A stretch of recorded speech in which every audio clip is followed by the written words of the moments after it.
Verse 54, chapter 11. Bhaktya tvananyaya shakya ahamevam vidhorjuna gyatum drashtum cha tattvena praveshtum cha parantapa. In this verse, Shri Krishna says to Arjun, "My dear Arjun, only by undivided devotional service can I be understood as I am, standing before you, and can thus be seen directly. Only in this way can you enter into the mysteries of my understanding." Elaborating on the above thought, Krishna can be understood only by the process of undivided devotional service. He explicitly explains this in this verse so that unauthorized commentators who try to understand Bhagavad Gita by the speculative process will know that they are simply wasting their time. No one can understand Krishna or how he came from parents in a four-handed form and at once changed himself into a two-handed form. These things are very difficult to understand by study of the Vedas or by philosophical speculation. Therefore, it is clearly stated here that no one can see him or either enter into understanding of these matters.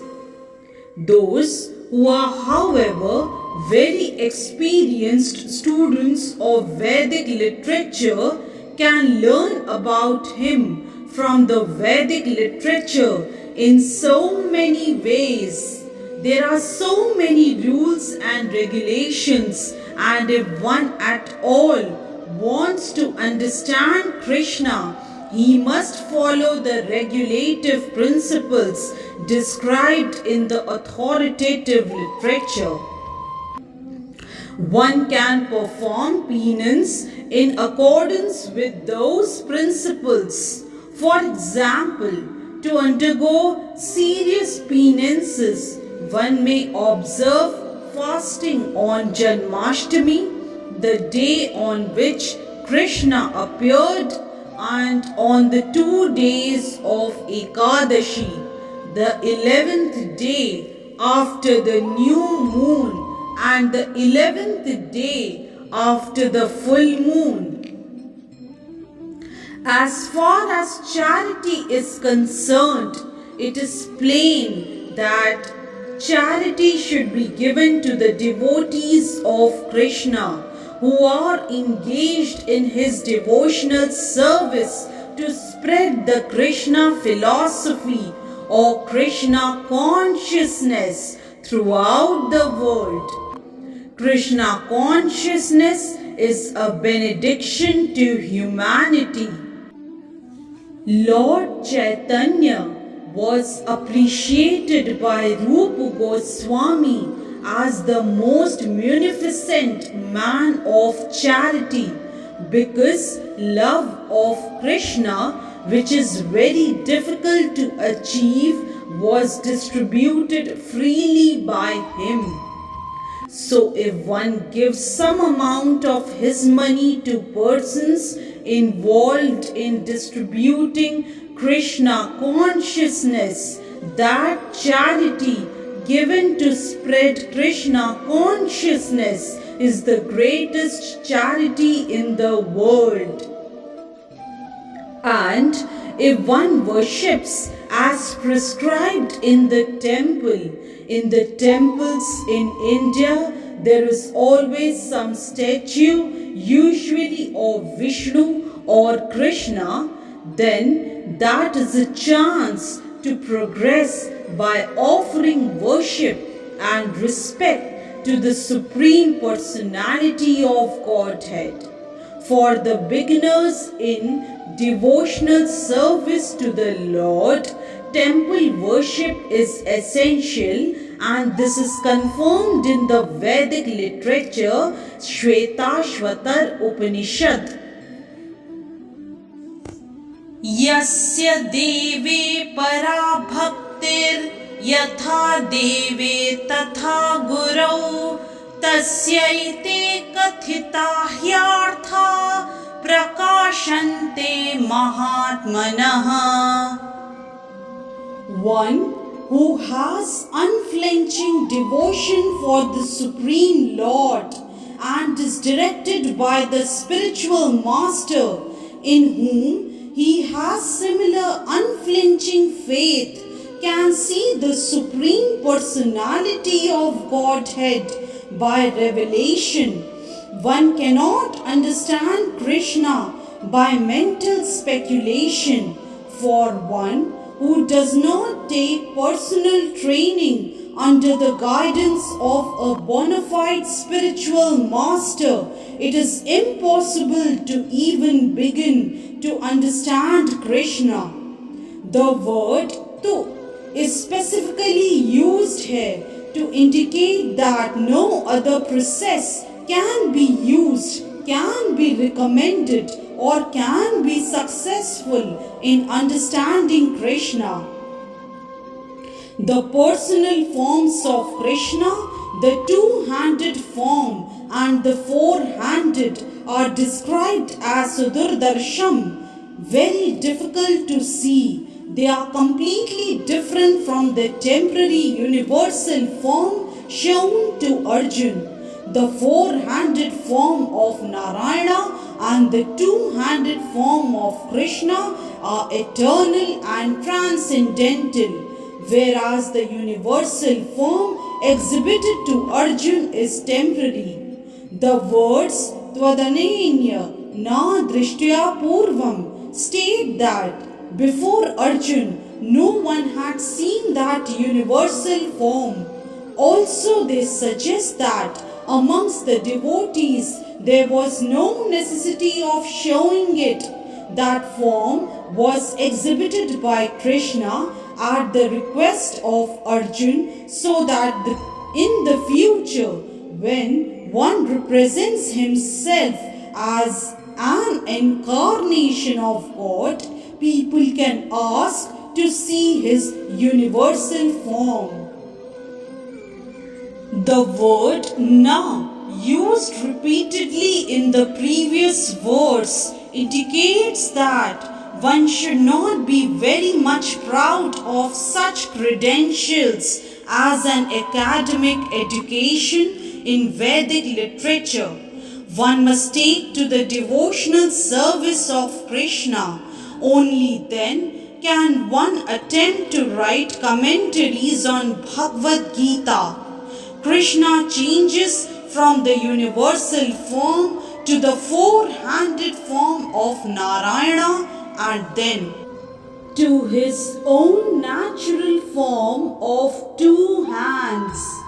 This indicates that the four-handed forms and other forms mentioned in Vedic literature are all emanations of the original two-handed Krishna.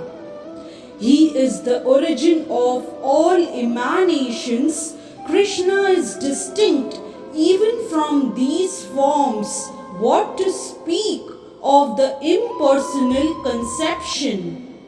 As far as the four-handed forms of Krishna are concerned, it is stated clearly that even the most identical four-handed form of Krishna, which is known as Mahavishnu, who is lying on the cosmic ocean and from whose breathing so many innumerable universes our passing out and entering is also an expansion of the Supreme Lord.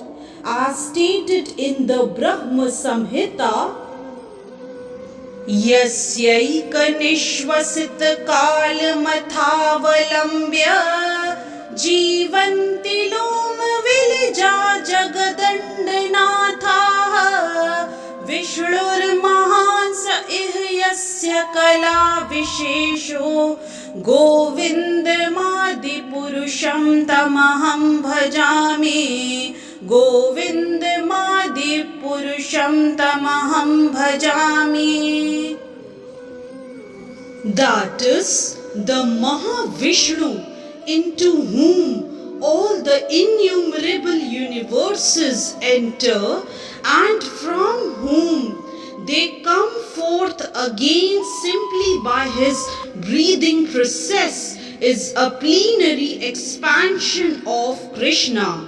Therefore, I worship Govinda, Krishna, the cause of all causes. Therefore, one should conclusively worship the personal form of Krishna as the Supreme Personality of Godhead, who has eternal bliss and knowledge. He is the source of all forms of Vishnu. He is the source of all forms of incarnation, and he is the original Supreme Personality as confirmed in Bhagavad Gita. In the Vedic literature, the following statement appears. Satchidanandarupaya Krishnaya Klishtakarine Namo Vedanta Vedyaya Guruve Buddhi Sakshine. That is, I offer my respectful obeisances unto Krishna, who has a transcendental form of bliss, eternity and knowledge. I offer my respect to him because understanding him means understanding the Vedas, and he is therefore the supreme spiritual master. Then it is said, Krishna vai paramam daivatam. Krishna is the Supreme Personality of Godhead. Eko vashi sarva gaha Krishna idyaha. That one Krishna is the Supreme Personality of Godhead, and he is worshipable. Eko pisan bahudayo vabhati. Krishna is one, but he is manifested in unlimited forms and expanded incarnations. The Brahma Samhita says, Ishvarah Paramah Krishnah Satchidananda Vigrahah Anadiradir Govindah Sarvakaranakaranam Sarvakaranakaranam. That is, the Supreme Personality of Godhead is Krishna, who has a body of eternity, knowledge and bliss. He has no beginning, for he is the beginning of everything. He is the cause of all causes. Elsewhere it is said, Yatra Vatirnam Krishnakhyam Param Brahma Narakriti. The Supreme Absolute Truth is a person. His name is Krishna, and he sometimes descends on this earth. Similarly, in the SrimadBhagavatam, we find a description of all kinds of incarnations of the Supreme Personality of Godhead, and in this list, the name of Krishna also appears. But then it is said that this Krishna is not an incarnation of God, but is the original Supreme Personality of Godhead Himself. Ete chanch kalaha punsaha krishnastu bhagwan swayam. Similarly, in Bhagavad Gita, the Lord says, Mattaha parataram nanyat. There is nothing superior to my form as the personality of Godhead. He also says elsewhere in Bhagavad Gita, Aham adirha devanam. I am the origin of all the demigods, and after understanding Bhagavad Gita from Krishna, Arjun also confirms this in the following verse: Param Brahma, Param Dhama, Pavitram Paramam Bhavan. I am now fully understanding that you are the Supreme Personality of Godhead, the Absolute Truth, and that you are the refugee of everything. Therefore, the universal form which Krishna showed to Arjun is not the original form of God. The original is the Krishna form. The universal form with its thousands and thousands of heads and hands is manifest just to draw the attention of those who have no love for God. It is not God's original form. The universal form is not attractive for pure devotees who are in love with the Lord in different transcendental relationships. The Supreme Godhead exchanges transcendental love in His original form of Krishna. Therefore, to Arjun, who was so intimately related with Krishna in friendship, this form of the universal manifestation was not pleasing, rather it was fearful. Arjun, who was a constant companion of Krishna's, must have had transcendental eyes. He was not an ordinary man. Therefore, he was not captivated by the universal form. This form may seem wonderful to persons who are involved in elevating themselves by fruitive activities, but to persons who are engaged in devotional service, the two-handed form of Krishna is the most dear. Hence, verse 54 of chapter 11 is explained. Hare Krishna. If you like today's video, please do like, share, subscribe and comment on the channel Mystic Faith.